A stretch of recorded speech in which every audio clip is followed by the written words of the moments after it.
ഞാൻ മഹാരാജാസ് കോളേജിൽ പഠിച്ചത്. അപ്പം മഹാരാജാസിൽ ഇപ്പോഴത്തെ പിള്ളേർ പറയുന്നത് വെച്ചാൽ ഞാൻ അവിടെ ഒരു പ്രൊഫസറെ പണ്ട് ഒരു വനിതാ പ്രൊഫസറെ ഓടിച്ചിട്ട് പിടിച്ചിട്ടുണ്ടെന്നൊക്കെയാണ് പറയുന്നത്. ഇത് ശരിക്കും ഒരു സിനിമയിലെ സംഭവമാണ്. അതവർ റിയലി കൊണ്ടുവന്ന് അങ്ങോട്ട് പോസ്റ്റ് ചെയ്തു റിയൽ ലൈഫിലേക്ക്. അപ്പോൾ ആൾക്കാർ പറഞ്ഞാൽ വിശ്വസിക്കും.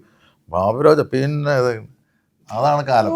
ഞാൻ ആലുവയില് മറ്റേ 4 പേരുടെ കൊന്നില്ലേ, ആ കേസ് എൻ്റെ തലയിൽ വന്നതല്ലേ. ഞാൻ അന്ന് മറ്റേ തിരുവനന്തപുരത്ത് പടം ചെയ്തുകൊണ്ടിരിക്കുകയാണ്, ജയറാമേൻ്റെ പടം. ഏഷ്യാനെറ്റിൽ ന്യൂസ് പോവാണ് ബാബുരാജ് ആണെന്നും പറഞ്ഞു. അപ്പം ഞാൻ രാജ്മീതിയോടെ എൻ്റെ മുറിയിൽ വന്ന് നോക്കിയിട്ട് പോയി. അതിനകത്ത് അറസ്റ്റ് ചെയ്തെന്നൊക്കെയാണ് പറയണത്. അപ്പം ഞാനിവിടെ കിടപ്പുണ്ട്. ഞാൻ ലൊക്കേഷൻ ഇപ്പോൾ എല്ലാവരും എന്നെ ഇങ്ങനെ നോക്കിക്കൊണ്ടിരിക്കും. ഞാൻ കണ്ടില്ല ന്യൂസ്. ജയറാമേട്ടൻ എന്നെ വിളിച്ച് പറഞ്ഞു ബാബുരാജ് ഇങ്ങനെ ഒരു സംഭവം. ഞാൻ പറയുന്നത് ആ കൂട്ടക്കൊല, അത് നിൻ്റെ പേര് പറയണ്ടെന്ന് പറഞ്ഞു. അങ്ങനെ അന്ന് രാജേട്ടൻ ചാനലുകളൊക്കെ വിളിച്ചിട്ട് സുരേഷ് ഏട്ടൻ വന്ന്, സുരേഷ് ഏട്ടനാണ് അന്ന് അമ്മയിലെ മെമ്പറാണെന്ന് ആ സംഭവം നടത്തിയത്. ഇനി ഞാൻ എത്ര എന്നെ വെള്ളം പൂശിയിട്ട് നല്ലവരാന്ന് പറഞ്ഞാലും അങ്ങനെ ഒരു കാറ്റഗറിയും വേണമല്ലോ. അപ്പോൾ അതുകൊണ്ട് അങ്ങനെ ഇടന്നോട്ടെ.